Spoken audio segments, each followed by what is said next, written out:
ನಮಸ್ಕಾರ ಕನ್ನಡಿಗರೇ, ಅಥರ್ವ ಕನ್ನಡಿಗ ಯೂಟ್ಯೂಬ್ ಚಾನಲ್ಗೆ ಸ್ವಾಗತ ಸುಸ್ವಾಗತ. ನಿಮ್ಮೆಲ್ಲರಿಗೂ ಗಣೇಶ ಚತುರ್ಥಿಯ ಹಾರ್ದಿಕ ಶುಭಾಶಯಗಳು. ಇಂದು ನಾವು ಗಣಪತಿಗೆ ನಮ್ಮ ಭಕ್ತಿಯನ್ನು ಸಮರ್ಪಿಸೋಣ. ಒಂದು ಕಥೆಯನ್ನು ಕೇಳಿ. ಈ ಕತೆ ಕೇಳಿದಾಗ ನಿಮ್ಮ ಹೃದಯವನ್ನು ತಟ್ಟೋದು ಖಚಿತ. ಪ್ರಿಯ ವೀಕ್ಷಕರೇ, ಇವತ್ತು ಈ ಪುಣ್ಯ ದಿನ. ನಾವು ಗಣೇಶನ ಕೃಪೆಗೆ ಪಾತ್ರರಾಗೋಣ.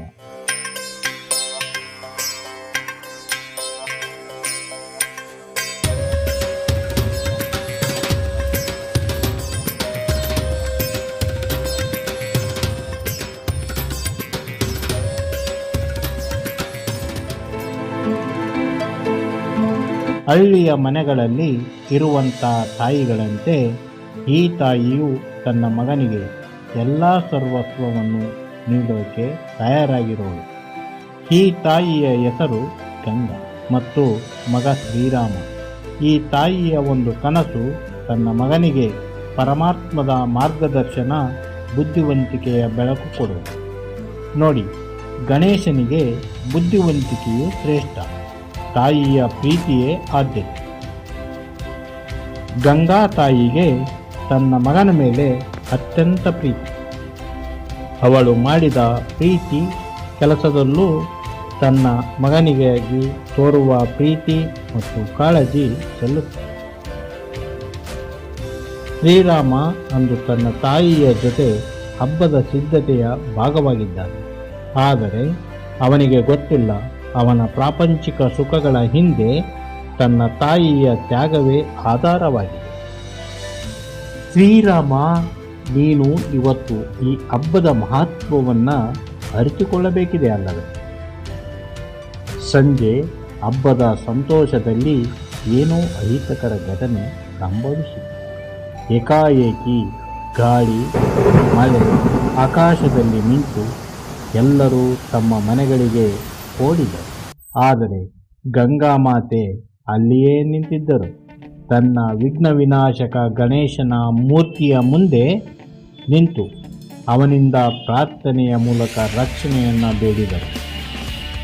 ಗಂಗಾ ತಾಯಿಯು ಎಷ್ಟೇ ರಭಸವಾಗಿ ಗಾಳಿ ಬಂದರೂ, ಮಳೆ ಸುರಿದರು ಮತ್ತು ಗುಡುಗು ಮಿಂಚನ್ನು ಲೆಕ್ಕಿಸದೆ ನಿಂತಿದ್ದಾರೆ.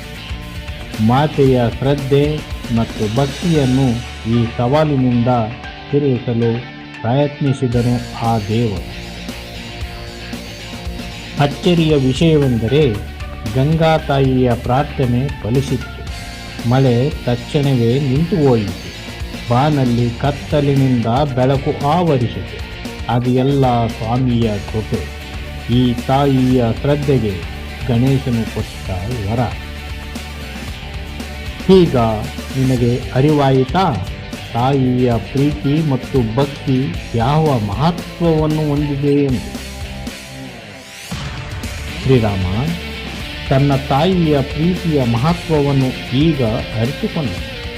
ಅವನಿಗೆ ತಾಯಿಯ ಒಲವೇ ಅವನ ಜೀವನದ ನಿಜವಾದ ಆಶ್ರಯ. ಗಣೇಶನಿಗೆ ನಮಿಸಿದಂತೆ ಅವನು ತನ್ನ ತಾಯಿಗೆ ನಮಿಸಿ ಆಕೆಯ ಪ್ರೀತಿಯ ಮಹತ್ವವನ್ನು ಅರಿತುಕೊಂಡನು.